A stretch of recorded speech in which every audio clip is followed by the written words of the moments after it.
Welcome to another deep dive. This time, we're exploring some pretty wild ideas about reality and consciousness. Oh, yeah. Yeah, from this guy named Darius who claims to have regular out-of-body experiences. Wow. Yeah, so we're going to be like exploring his perspective on the universe and how it all works. He uses this term constructs to describe like different universes or realities. Oh, interesting. Yeah, so it's going to be pretty mind-bending. So Yeah. get ready. Sounds fascinating. I mean, what's so compelling is that he's not just like theorizing about this stuff. He Okay. claims he's speaking from direct experience, like offering us a glimpse into this realm that most of us can only imagine. Exactly. And like one of the first things that really struck me was this idea of a veil of forgetfulness. Oh, yeah. He says that when we enter this specific construct, like our universe, Mm-hmm. that we gradually forget our true nature. It's like Mm. we willingly jump into this pool of amnesia. It's funny because this concept of a veil, it kind of pops up in a lot of spiritual and philosophical Oh, traditions. really? Yeah, like think of Plato's cave allegory. Where we only see these like shadows of the true reality, Right. or even the Hindu concept of Maya, that illusion that separates us from, the divine truth. Right, right. So like why would we choose to forget such a fundamental part of ourselves? Like it seems kind of counterintuitive. Well, Darius suggests that by forgetting, we can fully immerse ourselves in this, human experience with all of its like, joys and sorrows, Yeah. the limitations and the triumphs. Maybe it's so we can like discover who we are in this specific reality instead of being bound by, any like pre-existing knowledge, Yeah. like hitting the reset button, starting a new game. Oh, I like that analogy. So is he saying that all the like challenging experiences, in this life, they're actually designed to help us rediscover our true nature? Mm-hmm. Like, are these struggles actually opportunities for growth and remembering who we really are? Precisely. It's like Yeah. he's suggesting that our souls actually chose to come to this reality to experience the full spectrum of emotions, even the painful ones. And it's all like a path to understanding a love that transcends all limitations. So that brings us to another interesting point that he makes. He suggests that experiencing extremes, even the unpleasant ones, can actually help us understand unconditional love more fully. Mm-hmm. And he makes a point of saying that understanding something doesn't mean you like condone it or agree with it. Yeah, absolutely. It's about expanding our capacity for empathy and compassion. Mm. By recognizing like the full spectrum of human experience, we can't really appreciate light without understanding darkness. Right? Yeah. He even uses this analogy of yin and yang, Oh, right. to illustrate this point that darkness and light, they're interconnected Hmm. and like define each other. Right. Like we can't truly appreciate one without understanding its opposite. Exactly. It's about embracing, the totality of existence, not just the parts that we find, pleasurable or comfortable. Mm-hmm. But this raises a question, I think. Does understanding really require experiencing? Like, can we really learn about darkness without having to immerse ourselves in it? What do you think? That's a tough one. It's a question I think we all need to grapple with. Can we truly understand suffering without experiencing it ourselves? Right. Or can we cultivate empathy just by, like observing or listening to stories or connecting with people who've gone through difficult times? I don't know. There are no easy answers. Yeah, that's a really good point. All right, so we've talked about this like veil of forgetfulness and this idea that experiencing extremes can help us understand love better. Now, here's where things get even crazier. Okay. Darius claims that there are other constructs or universes out there. Hmm. And get this, he says, each of them is created by the will of an individual soul. Wow.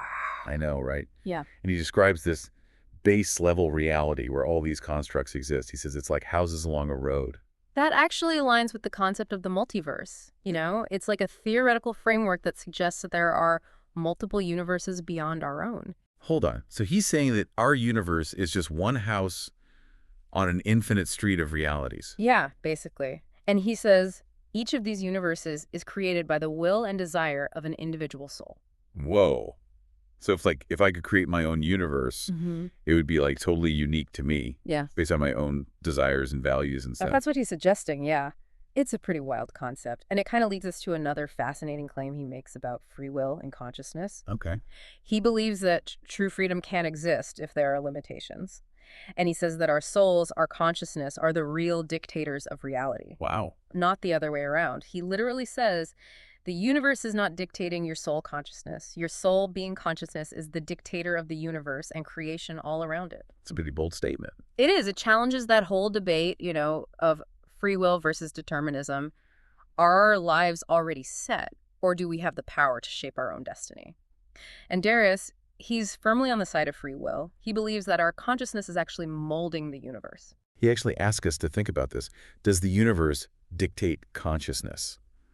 Or does consciousness dictate the universe? Yeah. It makes you kind of rethink, how much influence we actually have on our own reality. Right. It's a great question to think about. And then there's another layer to this whole idea of consciousness shaping reality. Okay.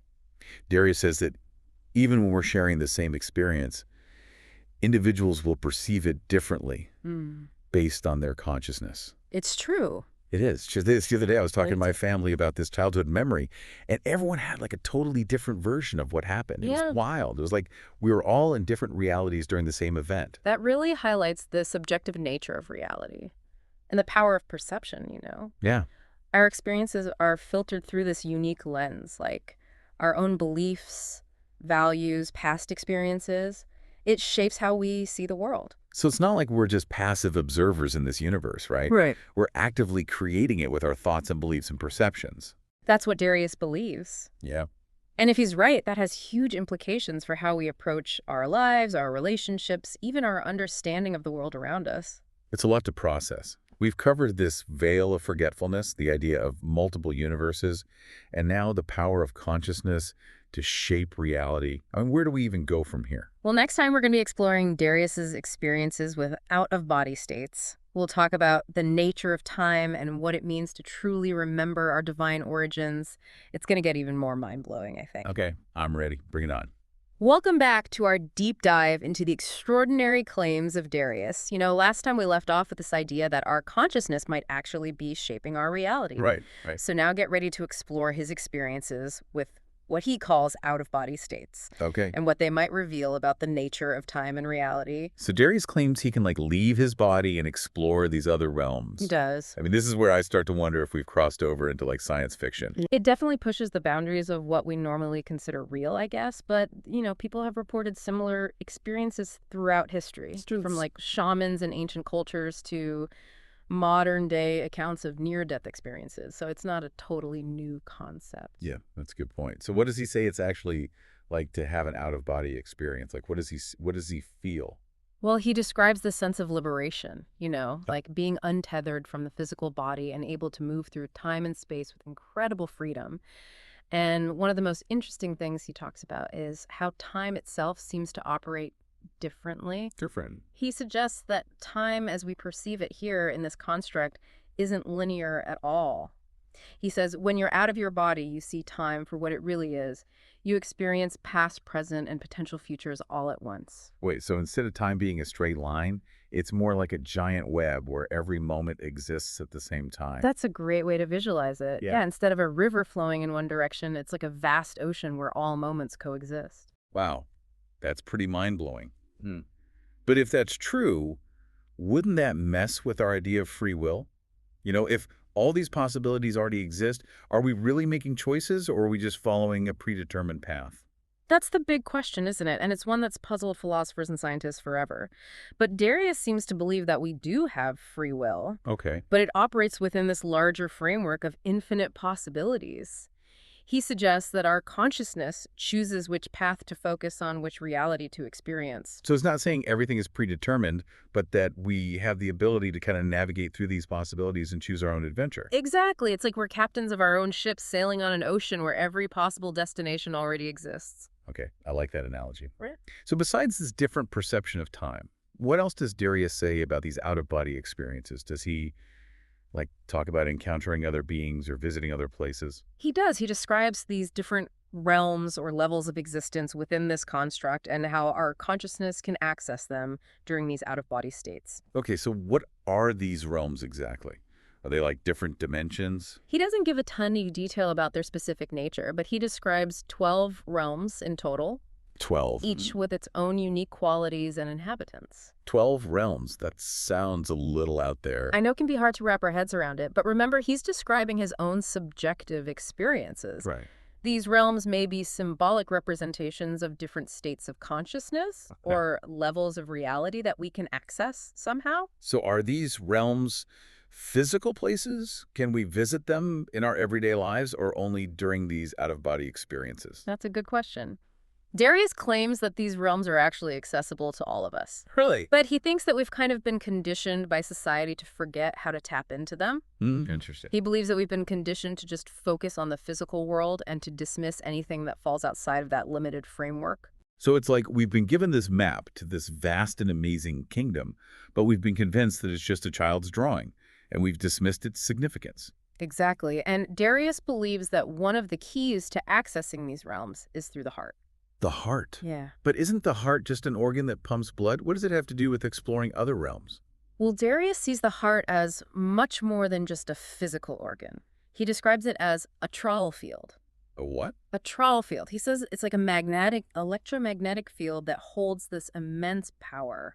I never heard that term before, trawl field. It's not a common term, but he describes it as this powerful force Okay. that connects us to a deeper level of reality, a source of intuition, wisdom, and connection to something greater than ourselves. So the heart is like a portal to a higher dimension. That's one way to think about it. He even compares the heart to a stargate capable of bringing our own personal version of heaven into this reality. Wow, that's a powerful image. But how do we actually activate this trawl field? How do we use the heart to access these other realms? He emphasizes practices like meditation, mindfulness, and cultivating compassion as ways to strengthen our heart connection and open ourselves up to these deeper levels of reality. So it's not about like forcing our way into these realms, but more about cultivating a state of being that allows us to perceive them. Exactly. It's about shifting our focus from the external world to the internal world, from the mind to the heart. It's interesting how this connects with ancient wisdom traditions. Mm-hmm. They talk about the heart as the seat of intuition, wisdom, and connection to the divine. It's like modern science is starting to catch up with what mystics have been saying for centuries. It is a fascinating convergence of perspectives, Yeah. and it raises an important question. What if we've been focusing too much on the mind and neglecting the power of the heart to guide us and connect us to a deeper reality? Okay, so we've talked about Darius's experiences with these out-of-body states, his concept of time as this multidimensional ocean, and the idea that the heart is a portal to these other realms. Mhm. I mean, what's the main message here? What's the takeaway?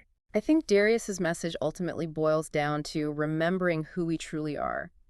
He believes that we're not just passive observers in this universe, but active participants, co-creators of our own experiences. He wants us to reclaim the power of our consciousness and embrace the mystery and wonder of existence. So he's not just describing his own experiences, he's inviting us to go on our own journey of self-discovery and to explore these possibilities for ourselves. Exactly. And that brings us to another fascinating and potentially challenging aspect of his claims, which we'll explore in the final part of our deep dive. All right, I'm ready for the next level. What else does Darius have in store for us? Okay, we're back for the final part of our deep dive into this mind-bending world of Darius and his ideas. Mm-hmm. We've talked about some pretty wild stuff already. You know, the veil of forgetfulness, multiple universes, the heart being a portal to other realms. But I have a feeling we've saved the most intense concept for last. You might be right about that. We're going to dive into Darius's perspective on the nature of unconditional love and the role of darkness in our understanding of it. It's a topic that can be a little, challenging for some people. All right, well, I'm ready to be challenged. Let's hear it. What does Darius say about love? He suggests that to truly grasp what unconditional love is, we need to understand its opposite, like darkness, pain, even the things that we consider unlovable. Okay, that's a tough pill to swallow. I mean, most of us would much rather live in a world of sunshine and rainbows, right? Why would we need to confront the darkness to understand love? Well, Darius argues that it's through understanding and experiencing the full spectrum of human experience, both the light and the shadow, that we develop a much deeper, more compassionate understanding of love, a love without conditions. So he's not saying that we should go out and seek out negative experiences. No, he's very clear about that. He's not advocating for negativity or perpetuating harm or anything like that. Instead, he suggests that by acknowledging that darkness exists, even within ourselves, we can begin to heal and transform it. Okay, that makes more sense. We can't just pretend the darkness isn't there, right? We have to face it. But I'm still not sure I see how that leads to a deeper understanding of love. Think about it this way. Darius uses the analogy of a parent who loves all of their children equally. even the one who might be making bad choices. Right. The parent's love isn't based on the child's behavior. It just is. That's a powerful analogy. So he's saying that unconditional love is like that. It doesn't judge or exclude. It embraces all of us, flaws and all. Exactly. It's a love that sees the potential for good in everything, even in the darkest of places. A love that transcends our limited human understanding of good and bad, right and wrong. It's a different way of thinking about love, for sure. Hmm. But there's also something kind of freeing about it. It's like he's saying it's okay to be imperfect, to make mistakes, to have a dark side. Yeah. We're still worthy of love, even in our darkest moments. Beautifully put. I think that's the heart of what Darius is trying to say. That unconditional love is this force that goes beyond duality. It embraces all of existence. It's definitely something we need to hear more of, especially in a world that feels so divided sometimes. You know, it's interesting how this conversation about love brings us back to what Darius said earlier about consciousness shaping reality. Oh, right. If our thoughts and beliefs really do create our reality, then choosing to focus on love, on compassion, on understanding, even when faced with darkness, might be the most powerful thing we can do. So instead of trying to get rid of darkness, which we probably can't do anyway, Yeah. we can choose to meet it with love and understanding. That seems to be what he's suggesting. It's not about ignoring the challenges or pretending everything is perfect. It's about recognizing that light and dark are both a part of life and choosing to respond with love, even when it's hard. This has been one wild deep dive. We've covered so much. The veil of forgetfulness, multiple universes, the heart as a portal, and this whole new way of thinking about unconditional love. It really has been a journey. And like any good journey, it leaves us with more questions than answers. That's true. But I think that's the whole point, to make us curious, to make us question what we think we know, and to keep exploring these mysteries long after this conversation is over. I couldn't agree more. And as we wrap up our exploration of Darius's ideas, here's something for all of you listening to think about. If our consciousness shapes our reality, what kind of world do you want to create? What seeds of thought, belief, and action will you plant today to build the reality you want for tomorrow? It's something to really consider, a responsibility to embrace. Great point. And with that, we'll leave you to continue your own exploration. Thanks for joining us on this deep dive into the mind of Darius and his unique view of the universe. Until next time, keep seeking and keep questioning.